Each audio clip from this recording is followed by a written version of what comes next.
تو دونوں کو لڑا دو، دونوں کو کشتی لڑاؤ. اگر میرا بھائی میرے سے جیت جاتا ہے تو مجھے بے شک واپس کر دینا، اگر میں جیت گیا تو مجھے اجازت دے دینا یا رسول اللہ. الحمدللہ. آؤ. اے ہے اللہ کی قسم جو بات کہنے چلا ہوں آج تھوڑا آگے بڑھاؤں گا میں اس واقعہ کو. چھوٹا بھائی بڑے بھائی کے کندھے پہ یوں ہاتھ ڈالتا ہے اور کان میں کہتا ہے میرے بھائی تیرا تو کام بن گیا ہے. کیا جذبہ تھا. بھائی تیرا تو کام بن گیا ہے، اگر تو ہار جائے گا تیرا بگڑے گا کچھ نہیں، میرا کام بن جائے گا.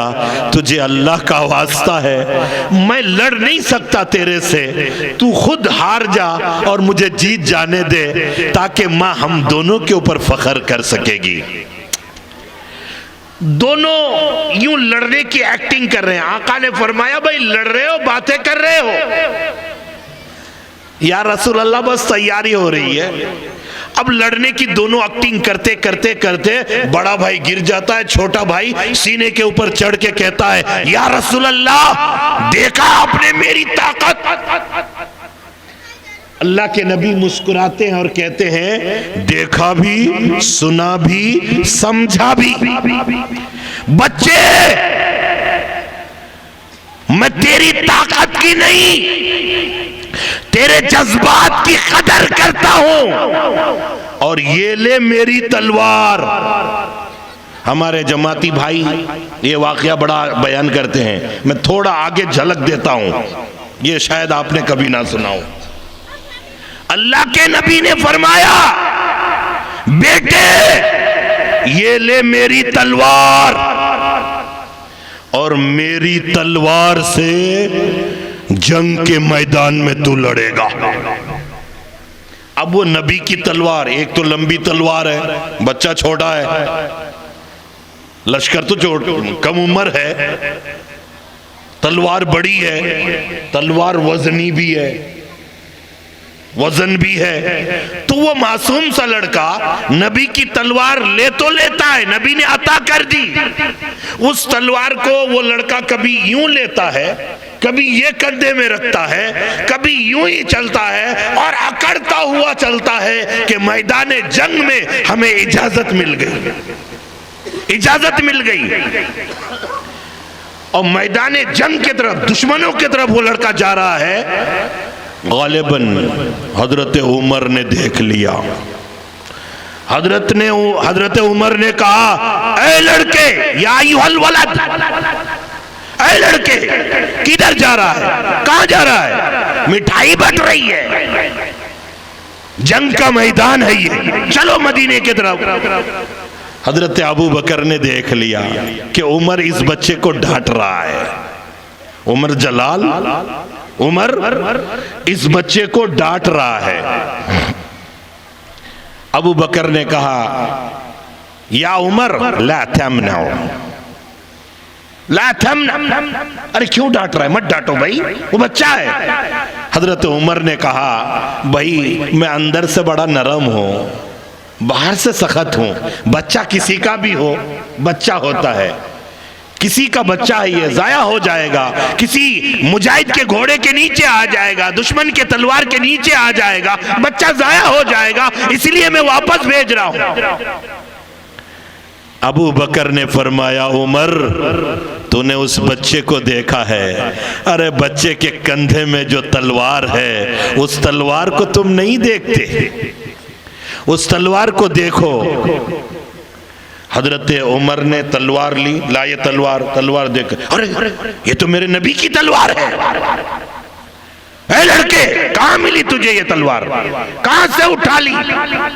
لڑکا کہنے لگا چچا ہم نے یہ تلوار اٹھائی نہیں، لی نہیں، نبی نے عطا کی ہے، نبی نے دیا ہے، نبی نے دیا ہے، خود نبی نے دیا. ہاں اب حضرت عمر سمجھ گئے ایک تو نبی کی تلوار ہے اور اس بچے سے اللہ کام لے گا، اس بچے سے اللہ کام لے گا۔ حضرت عمر نے کہا بیٹے مجھے معاف کر دینا، اور بیٹے تو آگے آگے چل، عمر تیرے پیچھے پیچھے چلے گا، تیرے پیروں میں سے جو گرد و غبار اڑے گا عمر کے جسم کو لگے گا، عمر کی مغفرت ہو جائے گی۔ سبحان اللہ، سبحان اللہ۔ اللہ کی قسم واقعات پڑھ کر مجھے یہ واقعہ پڑھ کے بڑا تعجب لگا۔ یوں آتا ہے وہ بچہ سامنے چلتا، حضرت عمر پیچھے چلتے کہ کوئی دھول عمر کے جسم کو لگ جائے۔ اتنے میں آواز آئی، آقا نے فرمایا سب بندی کرو، کچھ جنگی باتیں بتانی ہے۔ وہ دونوں کھڑے ہو گئے، صف میں آ کر کھڑے ہو گئے۔ عبد الرحمن بن عوف کہتے ہیں یہ تلوار کیوں نبی نے دی تھی وہ بات بتانے چلا ہوں۔ عبد الرحمن بن عوف کہتے ہیں کہ میں صف میں کھڑا ہوا، ادھر دیکھا تو ادھر بھی بچہ ہے، ادھر دیکھا تو ادھر بھی بچہ ہے۔ اتنے میں ایک بچے نے کہا، یوں ہاتھ پکڑا، چاچا۔ کیا بیٹا؟ آپ ابو جہل کو جانتے ہیں؟ ہاں بیٹا میں جانتا ہوں۔ آپ بتائیں گے کون ہے؟ وہ چھوٹا والا ہاتھ پکڑ، چاچا پہلے ان کو نہیں، پہلے مجھے بتاؤ وہ کون ہے۔ جذبہ دیکھیے، اللہ اکبر۔ بڑا بھائی پوچھتا ہے اب جانتے ہیں؟ چھوٹا کہتا ہے ان کو نہیں، پہلے مجھے بتاؤ وہ کون ہے۔ اب حضرت عبد الرحمن بن عوف ان بچوں کا جذبہ دیکھ کر حیران پریشان ہو جاتے ہیں، کہتے ہیں بیٹے ہم جانتے ہیں، بتائیں گے، مگر تمہارا اس سے کیا لینا دینا ہے؟ تو بچہ کہتا ہے قسم کھائی ہے مر جائیں گے یا ماریں گے اس ناری کو، قسم کھائی ہے مر جائیں گے یا ماریں گے اس ناری کو، سنا ہے وہ گالیاں دیتا ہے محبوب باری کو۔ چاچا ہم نے سنا ہے وہ محبوب باری کو گالیاں دیتا ہے، ہم مر جائیں گے، مٹ جائیں گے، مگر گستاخ رسول اس دھرتی پر ہو یہ ہم گوارا نہیں کریں گے۔ اتنے میں عبد الرحمن بن عوف کہتے ہیں کہ میری انگلی اٹھی، بیٹے جس کی تمہیں تلاش ہے وہ سامنے جو جا رہا ہے گھوڑے کے اوپر، ابھی میری انگلی اٹھی تھی کہ دونوں لڑکے کرنٹ کی طرح، بجلی کی طرح دوڑتے ہوئے گئے۔ ایک نے ابو جہل کی ٹانگ کے اوپر حملہ کیا، دوسرے نے گھوڑے کی ٹانگ کے اوپر حملہ کیا۔ یہ تلوار کہاں کام آ رہی ہے؟ نبی کی تلوار تھی۔ دونوں بھائی ابو جہل کو گرایا، اوپر چڑھ کر لے مارنا شروع کیا ہے۔ اب ابو جہل کہتا ہے اے اوپر والے، موت بھی دے رہا ہے تو بچوں کے ہاتھوں، سر اونچا رکھنا نا، سر اونچا رکھنا ہے نا، بچوں کے ہاتھوں۔ تو میرے بھائی عرض یہ کر رہا تھا، پھر بات میں پوری نہیں کر پاؤں گا، بات جو کہنی تھی کہ جنگ بدر میں چھوٹے بچے بھی ہیں، سپاہی بھی ہیں، 313 ہیں۔ جب جنگ بالکل لڑائی تیار ہے، جنگ تیار ہے، میرے آقا خیمے میں جاتے ہیں، روم میں جاتے ہیں، ہماری زبان میں کمرے میں، خیمہ جو بنایا گیا تھا روم سمجھ لیجئے، روم میں جا کر سجدے میں جا کر دعا کرتے ہیں، یا اللہ یہ مٹھی بھر مسلمان ہے۔ کب دعا کر رہے ہیں؟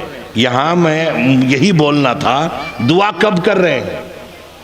جنگ کے میدان میں جا کر لشکر تیار ہے، دشمن سامنے ہے، ان کی تلواریں بالکل موت کی طرح منڈلا رہی ہے اور مسلمانوں کی تعداد کم ہے، اور میرے آقا اس وقت دعا کرتے ہیں.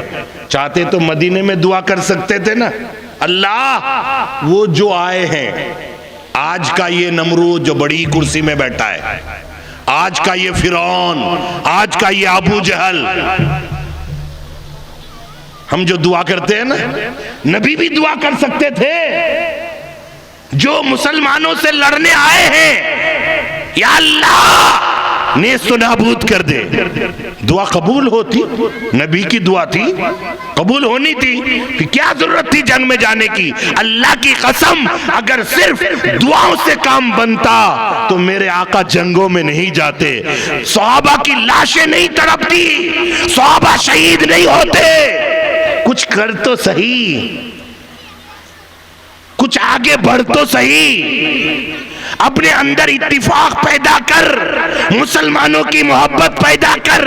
آپس میں تو لڑتے ہیں مرتے ہیں، انہیں بریلی، انہیں دیوبندی، انہیں جماعت اسلامی، ان کے یہاں کھانا جائز نہیں، ان کے یہاں کھانا جائز نہیں.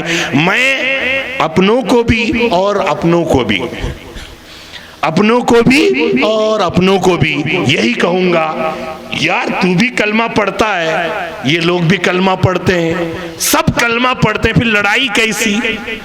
جو تمہیں لڑانے کے لیے مولوی آتے ہیں، کبھی ہم نے سوچا ہے، ایک بھائی دوسرے مسلک سے ہے، میں نام نہیں لوں گا چونکہ سب آئے ہیں، اپنے بھی آئے ہیں اور اپنے بھی آئے ہیں.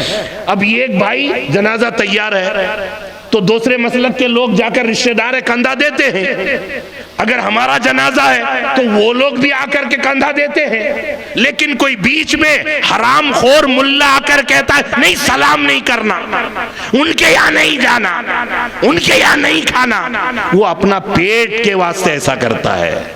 میرے بھائی میں ہاتھ جوڑ کر کہتا ہوں، اس وقت بھارت کا ماحول آپس میں لڑنے کا نہیں ہے، آپس میں جھگڑنے کا نہیں ہے. تو کلمہ والا ہے، میں بھی کلمہ والا ہوں، وہ بھی کلمہ والا ہے، وہ بھی کلمہ والا ہے. میرے بھائی لڑنے کی نہیں، اتفاق کی ضرورت ہے. اتفاق ہو کر آگے بڑھنا ہے، لڑنا ہے، اور نبی کا لایا ہوا دین گھر گھر تک پہنچانا ہے. یہ جذبہ ہونا ہے، یہ طریقہ ہے. آپس میں تو لڑکے مرتے، کہاں سے کامیابی ملے گی؟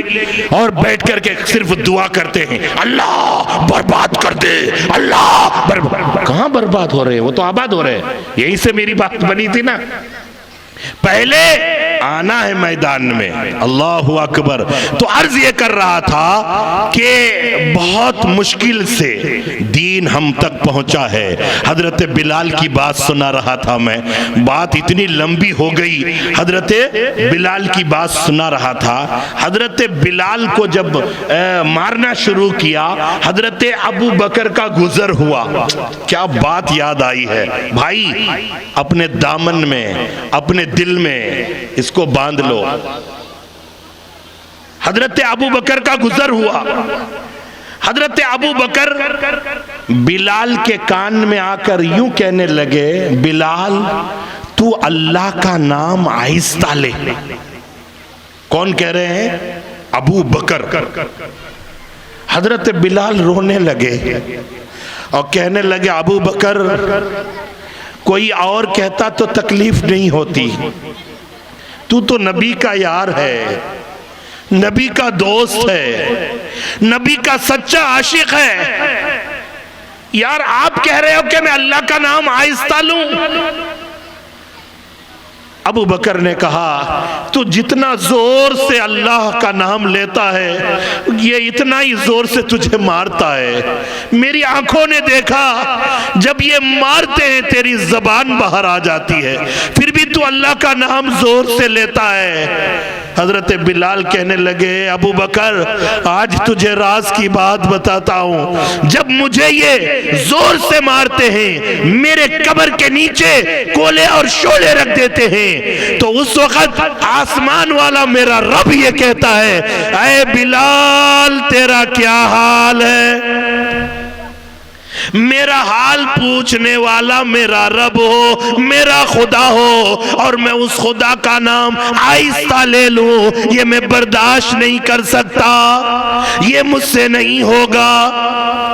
حضرت ابو بکر کہنے لگے نہیں بھائی، تو جتنا زور سے لیتا ہے وہ اتنا ہی زور سے مارتا ہے یہ امیہ ابن خلف، امیہ اتنا ہی زور سے مارتا ہے۔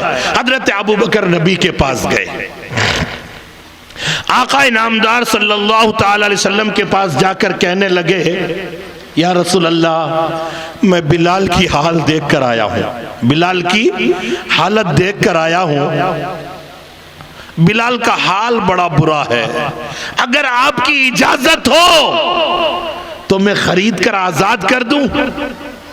آقا نے فرمایا ضرور آزاد کر دو۔ حضرت ابو بکر امیہ کے پاس آئے اور آ کر کہنے لگے امیہ بتا تو اس غلام کو کتنے میں بیچے گا، بلال کو کتنے میں بیچے گا؟ تو اس نے کہا تیرے پاس ایک بڑا اچھا غلام ہے، بدلے میں وہ دے دے، اور اتنا سونا دے دے، اتنا درہم و دینار دے دے۔ ابو بکر نے کہا ٹھیک ہے ٹھیک ہے ٹھیک ہے، سودا طے ہو گیا، سودا طے ہو گیا، دے بھی دیا۔ تو امیہ کہنے لگا ابو بکر ایک بات پوچھنا چاہتا ہوں، کیا آپ بزنس مین ہو، تاجر ہو، یہ کون سی تجارت ہے؟ اگر اس غلام کو تو یوں ہی کہتا تو میں دے دیتا، آپ نے تو بڑی بیوقوفی کی، گھاٹے کا سودا کیا۔ تو حضرت ابو بکر کہنے لگے امیہ میں بھی تجھے مکے کا سردار سمجھ رہا تھا، بڑا تاجر آدمی سمجھتا تھا، تو پہلے درجے کا بیوقوف آدمی نکلا۔ میں بیوقوف؟ ہاں، ارے تو نے بلال کی اتنی کم قیمت لگائی، اگر آج پوری دنیا کی دولت میرے پاس ہوتی اور تو بلال کے بدلے میں مانگتا، میں تیرے قدموں میں پھینک کر بلال کو پھر بھی آزاد کرتا۔ سبحان اللہ سبحان اللہ۔ ہو بلال، اور قیمت یہ۔ حضرت بلال کو لے کر نبی کے پاس آتے ہیں ابو بکر۔ حضرت بلال کو آقا نے دیکھا، کھڑے ہو گئے، زخموں سے چور ہے، اللہ کے نبی نے یوں سینے سے لگایا اور مقام یہ دیا کہ مؤذن مصطفیٰ بن گئے۔ اب جو اگلی بات کہنے چلا ہوں، مقام یہ ملا کہ مؤذن مصطفیٰ بن گئے۔ حضرت بلال اذان پڑھتے تھے،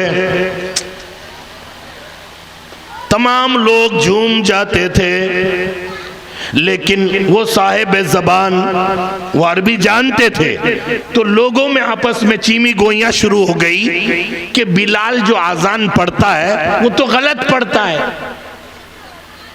اب آزا کیا ہے؟ اللہ اکبر اللہ اکبر، آواز کھل رہی ہے ماشاءاللہ۔ اللہ اکبر اللہ اکبر، اشہد ان لا الہ الا اللہ، اشہد ان لا اش ہے بڑا شین، حضرتوں کو معلوم ہے بڑا شین اش۔ حضرت بلال کیا کہتے تھے؟ اشہد ان لا الہ الا اللہ اس کہتے تھے۔ تو آپس میں یہ بات کرنے لگے، بلال نبی کا مؤذن اذان غلط پڑھ رہا ہے، عربی زبان جانتے تھے وہ، اش کے معنی گواہی کیا آتے ہیں۔ تو یہ بات پہنچتے پہنچتے نبی کے پاس یہ بات پہنچی، نبی نے کہا ایسی بات ہو رہی ہے، بلاؤ بلال کو۔ تمام مشورہ کر کے بلال سے کہنے لگے، بلال کل سے آپ آذان نہیں پڑھیں گے، حضرت بلال چور چور ہو گئے اور کچھ بھی نہیں بولے، ڈائریکٹ سپریم کورٹ میں سیدھا مسجد کے کونے میں جاتے ہیں، سر سجدے میں رکھتے ہیں اور پھر کہتے ہیں یا اللہ یا تو میری زبان بدل دے یا تو آذان بدل دے۔ اللہ کے سامنے سجدے میں جا کر رو رو کر بلال کا یہ کہنا اللہ کو اتنا پسند آیا، آواز آئی بلال نہ آزا بدلوں گا نہ زبان بدلوں گا، تو عش کہے گا میرے نزدیک وہ عش ہو جائے گا، وہ عش ہو جائے گا۔ اور فرشتے بھی آئے، بھئی واقعہ بڑا لمبا ہے، ایسا بھی وقت آیا جب مکہ فتح ہوا، جب مکہ فتح ہوا تو اللہ کے نبی نے پوچھا او میرے صحاباؤ خوشی کا دن ہے، اس خوشی کے موقع پر کیا انعام چاہتے ہو؟ تو تمام لوگوں نے کہا، صحابہ نے کہا یا رسول اللہ آج آذان بلالی ہو جائے، آذان بلالی ہو جائے۔ مکے کی گلیاں، مکے کی وادیاں، مکہ شہر، مکے کی در و دیواریں بلال کی آذان سننے کے لیے ترس گئی ہوں گی۔ یا رسول اللہ آج آذان بلالی ہو جائے۔ آقا نے فرمایا میری بھی خواہش یہی ہے، بلال مکے کی چھت کے اوپر چڑھ جا۔ علماء بیٹھے ہیں، یہ جو ہم مسجد بنواتے ہیں بناتے ہیں، ان مسجدوں کی چھت کے اوپر بلا ضرورت چڑھنا مکروہ ہے۔ مسجد اللہ کا گھر ہے، عبادت کے لیے جا سکتے ہیں، اعتکاف کے لیے جا سکتے ہیں، قرآن کی تلاوت کے، بس یوں ہی چلے گئے ٹہلنے کے لیے، چھت کے اوپر ٹہل رہے ہیں اور دنیا کی باتیں کر رہے ہیں، دنیاوی باتیں ہو رہی ہے۔ ہاں اگر ذکر و اذکار کر رہے ہیں، تسبیح پڑھ رہے ہیں، ٹھیک ہے، لیکن دنیاوی باتیں یا یوں ہی گھومنے پھر، مسجد ہے وہ اللہ کا گھر ہے۔ معمولی جن ہمارے پیسوں سے، معمولی پیسوں سے بنی ہوئی مسجد، اس کے چھت کے اوپر چڑھنا بلا ضرورت مکروہ۔ وہ تو مکہ ہے، وہ تو کعبہ ہے، وہ تو بیت اللہ ہے، اس چھت کے اوپر چڑھنا کوئی بات، معمولی بات نہیں تھی۔ بلال سے اللہ کے نبی نے فرمایا بلال مکے کی چھت کے اوپر چڑھ جا۔ بلال چپل اتارنے لگے، آقا نے فرمایا نا نا نا، چپل چڑھ جا، چپل کے ساتھ چڑھ جا۔ حضرت بلال چڑھے مکے کی چھت پر، آقا نے فرمایا بلال آذان پڑھو۔ بلال آذان نہیں پڑھ رہے، یہ انگلیوں کو کان میں رکھ لیے ہیں لیکن آذان نہیں پڑھ رہے ہیں۔ کیا بات ہے بلال، کیا بات ہے بلال، آذان کیوں نہیں پڑھتے؟ یا رسول اللہ اس سے پہلے جب بھی میں آذان پڑھتا تھا میرا رخ کعبے کی طرف ہوا کرتا تھا، آج کعبہ میرے قدموں تلے ہے۔ بھئی ہم کدھر رک کر کے آذان پڑھتے ہیں؟ مکہ کی طرف۔ نماز کس رخ طرف پڑھتے ہیں؟ قبلہ کی طرف، قبلے کی طرف۔ اور قبلہ کی چھت کے اوپر کون چڑھے؟ بلال۔ تو پھر کدھر رک کر کے آذان پڑھنا؟ یوں تو نہیں پڑھ سکتے۔ سوال تو یہی پیدا ہوتا نا، چونکہ جب بھی جہاں سے بھی آپ کو آذان پڑھنی ہے، پوری دنیا کے کسی بھی کونے سے بھی آپ کو اپنا رخ قبلے کی طرف کرنا ہے۔ نماز پڑھنا ہے، نماز پڑھنی ہے تو اپنا رخ منہ میرا کعبے شریف کی طرف 2 رکعت نماز پڑھتا ہوں واسطے اللہ تعالیٰ کے، پیچھے اس امام کے منہ میرا کعبے کی طرف. یہی تو یہاں کعبہ حضرت بلال کے قدموں کے تلے ہیں. یہ کوئی معمولی بات نہیں تھی. اب حضرت بلال کدھر رخ کر کے آذان پڑے سنیں گے؟ سننا چاہتے ہیں تو پھر آواز نہیں آ رہی ہے. نہیں سننا چاہتے تو میں چلے جاؤں. سنیں گے؟ پکی بات ہے. مسکرا کر بولو یار. آپ کو دیکھ کر، آپ کا سننے کا انداز دیکھ کر، آپ کے چہرے دیکھ کر آپ تر و تازہ ہو گئے. اللہ کا شکر ہے کہ میری آواز اب کھل رہی ہے. میں پرانی آواز میں آنا چاہتا ہوں آپ کے درمیان، جس سے میں جانا جاتا ہوں کہ خورشید ربانی جن کی آواز میں وہ دم ہے، وہ خم ہے. میں آنا چاہتا ہوں آپ تک، اور آپ سبحان اللہ نہیں بول رہے ہیں اور مسکرا نہیں رہے ہیں اور تر و تازہ نہیں ہو رہے. سنیں گے؟ کدھر رک کر کے آذان پڑے معلوم نہیں. کدھر؟ کعبے کی طرح نہیں. حضرت بلال کدھر رک کیے؟ نہیں، وہ کعبہ تو نیچے ہے نا. بھئی سننا چاہتے ہیں مسئلہ؟ پکی بات. اچھا ٹھیک ہے، پھر تو یہ سناؤں گا میں. اس سے پہلے ایک عاشق رسول کی بات اور بتا دیتا ہوں تاکہ آپ کہیں جائے نہ. بنگلور والا ہوں، جانے نہیں دوں گا. کیا جانے نہیں دوں گا؟ آپ کو سن کے ہی جانا ہے. پکی بات نہیں؟ سن کے جائیں گے. ایک عاشق رسول جب بات آئی، جہاں بلال عاشق رسول ہے، ایک عاشق اور بھی ہے جس کو ہم اور آپ نبی کا یار ابو بکر صدیق کہتے ہیں.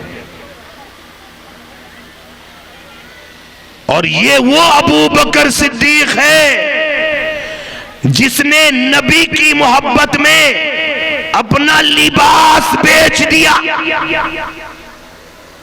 سنیے، ان کی محبت سنانے چلا ہوں. رات کی اندھیری ہے، رات کی تاریکی ہے، رات کی خاموشی ہے، رات کی ایک تائیت ہے. ام المومنین سیدہ عائشہ صدیقہ رضی اللہ تعالیٰ عنہ نبی کی قدموں میں بیٹھی ہے. اچانک ام المومنین حضرت عائشہ کی نظر آسمان کے تاروں کے اوپر پڑتی ہے. اب سنانے چلا ہوں. ام المومنین تاروں کو دیکھ کر نبی سے سوال پوچھتی ہے، یا رسول اللہ، یہ جو آسمان میں تارے ہیں یہ کتنے ہیں؟ یہ کتنے ہیں؟ اللہ کے نبی نے فرمایا واللہ اعلم، اللہ بہتر جانتا ہے، اس کی گنتی نہیں ہے، یہ اللہ ہی جانتا ہے. تو سیدہ عائشہ صدیقہ فرماتی ہیں، یا رسول اللہ، اگر یہ آسمان کے تارے انگنت ہے، اس کی گنتی نہیں ہو سکتی، تو آپ بتائیں آپ کی جماعت، آپ بتائیں کہ آپ کے یاروں میں، آپ کے یاروں میں، آپ کی جماعت میں، صحابہ میں کوئی ایسے بھی ہیں جن کی نیکیاں ان تاروں سے زیادہ ہے، ان تاروں سے زیادہ ہے؟ آقا نے فرمایا، ہاں عائشہ، وہ عمر ہے، وہ عمر ہے. حضرت عائشہ خاموش ہو گئی. اللہ کے نبی سمجھ گئے کہ میری عائشہ جو پوچھنا چاہ رہی تھی سوال میں جواب صحیح نہیں ملا، اسی لیے سوال کو آگے نہیں بڑھایا. اللہ کے نبی نے فرمایا عائشہ سوال کے جواب میں پھر سوال کو آگے کیوں نہیں بڑھائے؟ حضرت عائشہ کہنے لگی یا رسول اللہ آج ایک بہت بڑی غلط فہمی دور ہو گئی. میں غلط فہمی میں تھی، بہت بڑی غلط فہمی دور ہو گئی، اور وہ یہ کہ آج تک میں یہ سمجھتی رہی کہ ساروں میں میرا باپ ابو بکر نیکیوں میں، ریاضت میں، عبادت میں سب سے آگے ہوگا، لیکن آج آپ نے میرے سوال کے جواب میں عمر کا نام لیا، مجھے پتا چل گیا کہ میرے باپ سے زیادہ نیکیاں عمر کی ہے. اللہ کے نبی نے فرمایا میری عائشہ تو نے یہ کہا کہ ان ستاروں سے زیادہ نیکیاں کس کی ہے؟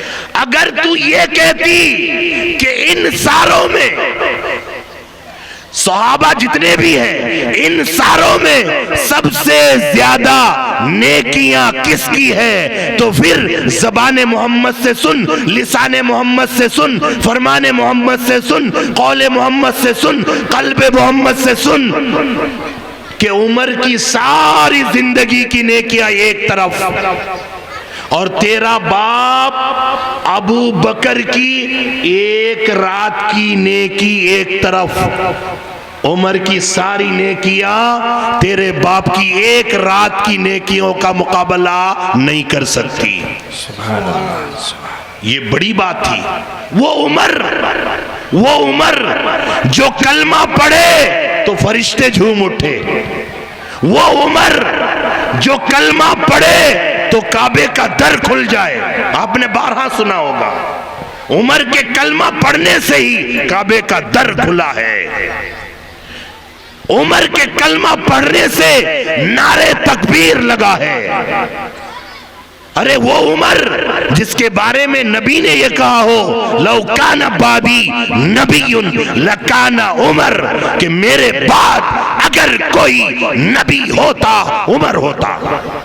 اس عمر کے بارے میں آپ صلی اللہ علیہ وسلم یہ فرماتے ہیں کہ عمر کی ساری زندگی ایک طرف، ابو بکر کی ایک رات کی نیکی ایک طرف، مقابلہ نہیں.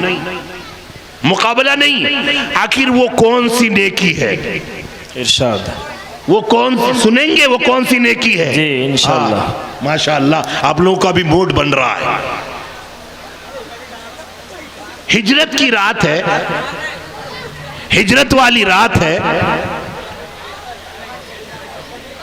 اور چاروں طرف سے مشرکین مکہ، کفار مکہ ننگی تلواریں لیے، سرداران ننگی تلواریں لیے مارنے مورنے کاٹنے کوٹنے کی بات کر رہے ہیں کہ آج نبی کے ٹکڑے کر دیں گے، آج نبی کو کاٹ دیں گے. چاروں طرف، گھر کے چاروں طرف اطراف ننگی تلواریں لیے ہوئے آج نبی کی گردن کاٹیں گے. کوئی کہتا ہے ہاتھ کاٹیں گے، کوئی کہتا ہے ٹانگ کاٹیں گے، کوئی کہتا ہے کیمے بنا دیں گے. نعوذ باللہ اس طرح کی باتیں ہو رہی ہے. حضرت علی رضی اللہ تعالیٰ عنہ آتے ہیں، آ کر نبی کو جگاتے ہیں. یا رسول اللہ، یا رسول اللہ، باہر دشمن کھڑے ہیں اور آپ کو مارنے کی بات کر رہے ہیں، کاٹنے کی بات کر رہے ہیں. میرے آقا اٹھے، علی مارنے والا اب آیا ہے، مارنے والے اب آئے ہیں، بچانے والا پہلے سے ہی موجود ہے. یہ بڑی کرسی میں بیٹھ کر یہ جو کہتا ہے NRC اور CAA یہ مارے گا ہمیں؟ ہمارا رب ہے. کیا؟ ہمارا رب ہمارے ساتھ ہے. ارے مریں گے تو بھی شہید کہلائیں گے. جی سبحان اللہ. جائیں گے تو غازی کہلائیں گے، لیکن بھاگیں گے نہیں، ڈریں گے نہیں، مٹ جائیں گے، مر جائیں گے. دبنا نہیں ہے، جھکنا نہیں ہے. ایمان والا جھک جائے باطل کے سامنے نہیں ہو سکتا. نہیں ڈریں گے انشاءاللہ. انشاءاللہ. تو اللہ کے نبی نے فرمایا علی گھبرانے والی بات نہ ہے. کیوں؟ مارنے والے اب آئے اور بچانے والا پہلے سے موجود ہے. اللہ. علی نے کہا یا رسول اللہ مارنے مورنے کی بات کر رہے ہیں اس لیے میں نے آپ کو جگایا اٹھایا. حضرت علی سے آقا نے فرمایا علی یہ رہا میرا بستر, یہ رہا میرا بستر, آپ اس پر سو جاؤ. اور یہ رہی امانتیں, فلاں مکے کا سردار ہے ان کی یہ امانت ہے, فلاں مکے کا سردار ہے ان کا یہ درہم و دینار ہے, کسی کا برتن ہے, کسی کا سونا چاندی ہے, یہ امانتیں پہنچا کر کل تمہیں آ جانا ہے. کہاں؟ تمہیں مدینہ آ جانا ہے. اللہ اکبر. حضرت علی کو بھی معلوم ہے کہ ایسی رات ہے تلواریں میں خود دیکھ کر آیا ہوں, اگر کوئی نبی سمجھ کر ہی نبی کے بستر پہ مجھے سونا ہے کاٹ کوٹ دے تو کیا کرنا. لیکن حضرت علی سے کسی نے پوچھا علی ساری زندگی میں ایسی کون سی رات تھی جس رات کو آپ جی بھر کر سوئے ہیں, جی بھر کر سوئے ہیں, اور سب سے اچھی رات ساری زندگی میں کون سی رات تھی؟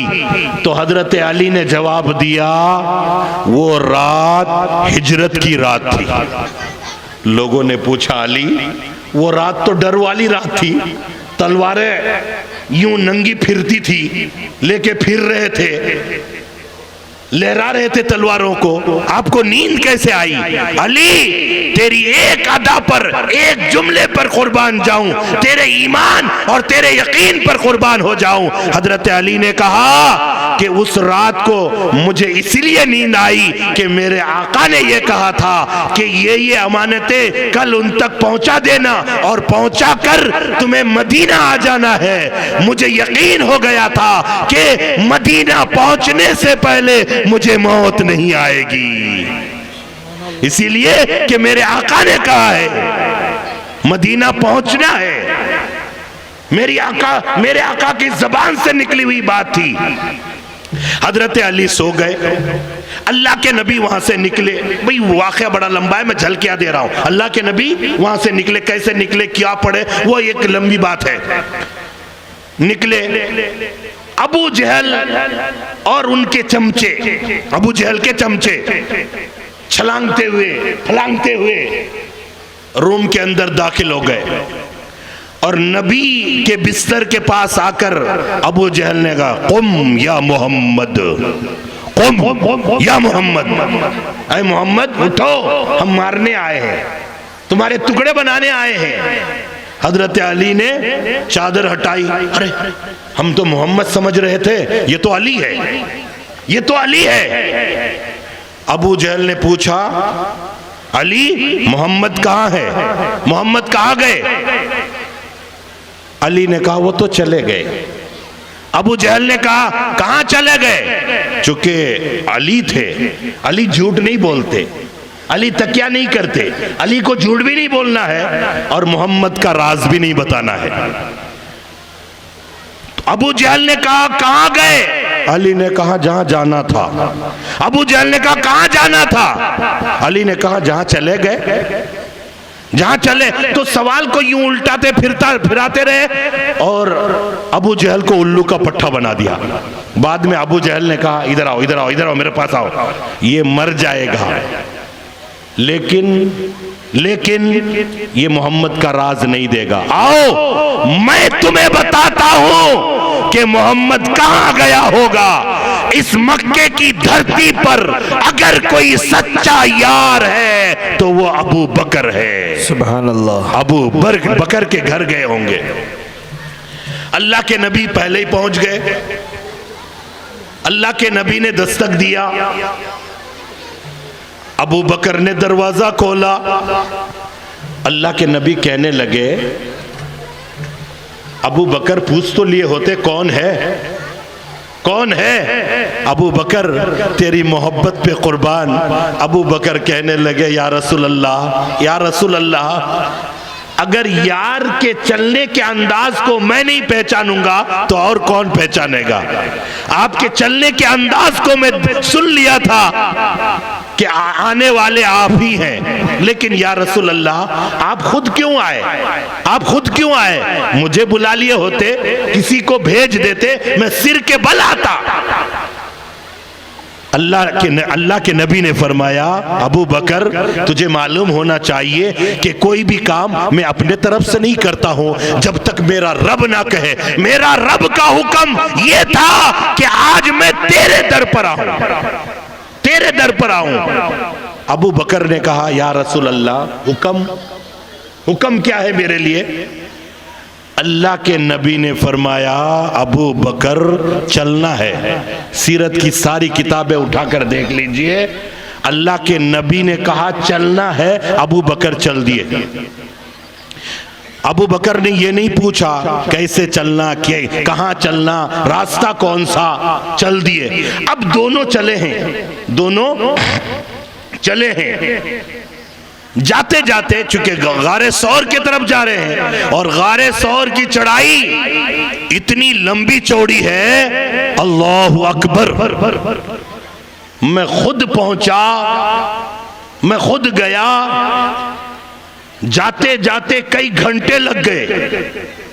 اللہ کے نبی چلے ہیں، جاتے جاتے ابو بکر نے کیا دیکھا؟ وہ نیکی کون سی تھی؟ میں نیکی کی بات کرنے چلا ہوں۔ ابو بکر نے کہا یا رسول اللہ رک جائے، رک جائے۔ اللہ کے نبی نے فرمایا ابو بکر رکنے کا وقت نہیں ہے، دشمن پیچھے سے آ رہا ہے، چلتے بھی رہیں گے، باتیں بھی کرتے رہیں گے۔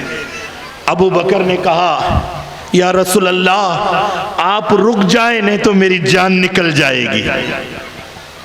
اللہ کے نبی رک گئے۔ کیا بات ہے ابو بکر، کوئی پریشانی ہے؟ یا رسول اللہ پریشانی مجھے نہیں، پریشانی آپ کو ہے۔ مجھے کیا پریشانی ہے؟ ابو بکر نے کہا یا رسول اللہ جہاں آپ قدم رکھ رہے ہیں وہاں خون کے قطرے پڑ رہے ہیں، آپ کا پاؤں زخم ہو گیا ہے، آپ کے تلوے سے خون نکل رہا ہے۔ تکلیف مجھے نہیں، تکلیف آپ کو ہے، لیکن میرے دل کو تکلیف ہو رہی ہے۔ اللہ کے نبی نے فرمایا ابو بکر چلوں نہیں تو پھر کیا کروں، سواری کہاں سے لاؤں؟ ابھی اللہ کے نبی نے کہا سواری کہاں سے لاؤں؟ ابو بکر بیٹھ گئے، ابو بکر بیٹھ گئے۔ اے اللہ کے نبی نے دیکھا ابو بکر کیوں؟ یا رسول اللہ اگر آج ابو بکر کی سواری نہیں تو کیا ہوا؟ ابو بکر کے کندھے کے اوپر سوار ہو جاؤ۔ سبحان اللہ۔ اللہ کے نبی ابو بکر کے کندھے پر سوار ہوتے ہیں، بیٹھتے ہیں، اور اللہ کے نبی کے دونوں ہاتھ مبارک ابو بکر کے سر پر ہے، اور اللہ کے نبی کے پاؤں ابو بکر کے پیٹ اور سینے میں لگ رہے تھے پاؤں آپ کے ابو بکر کے سینے پر۔ سنا دیتا ہوں، سنا دوں؟ ارشاد ہو۔ میں اگر مدینے کی خاک کا ذرہ ہوتا، میں اگر مدینے کی خاک کا ذرہ ہوتا، مصطفیٰ کے تلووں سے ہر وقت جڑا ہوتا۔ کبھی تو بازاروں میں، کبھی کبھی غاروں میں، کبھی تو بازاروں میں، کبھی کبھی غاروں میں، کبھی عرش اعظم پر ساتھ ہی گیا ہوتا، اور لگ رہے تھے پاؤں آپ کے ابو بکر کے سینے پر، لگ رہے تھے پاؤں آپ کے ابو بکر کے سینے پر۔ بار بار سینے کو میں بھی چومتا ہوتا۔ اللہ کی قسم کیا نظارہ ہوگا، میرے آقا کے دونوں ہاتھ ابو بکر کے سر پر، پاؤں اللہ کے نبی کے ابو بکر کے سینے اور پیٹ پر لگے ہیں، حضرت ابو بکر کندھے کے اوپر سوار کرتے ہیں، اور ایک ہی سانس میں ابو بکر تیری ہمت پہ قربان جاؤں، راستے میں نہ سانس لیا ابو بکر نے، نہ کہیں اتارا، ایک ہی سانس میں غار کے دہانے تک پہنچا دیے، ایک ہی سانس میں۔ اب وہاں پہنچائے ہیں، ابو بکر اپنے کندھے کے اوپر اٹھا کر لے کر گئے۔ اب حق یہ بنتا تھا کہ ابو بکر یہ کہتے، یا رسول اللہ آپ کو کندھوں پر لے کر آیا ہوں، تھک گیا ہوں، تھوڑی دیر آرام کر لوں، کہنا تھا۔ لیکن ابو بکر تیری وفا، تیری محبت پہ قربان۔ ابو بکر کیا کہتے ہیں، جملہ سنیں۔ ابو بکر کندھے کے اوپر اٹھا کر لے کر گئے، لیکن ابو بکر نے کہا، یا رسول اللہ آپ آرام فرمائیں، تھک گئے ہوں گے، آپ تھک گئے ہوں گے، باہر آرام سے بیٹھے، اندر میں جاتا ہوں۔ اس غار کے اندر، غار ثور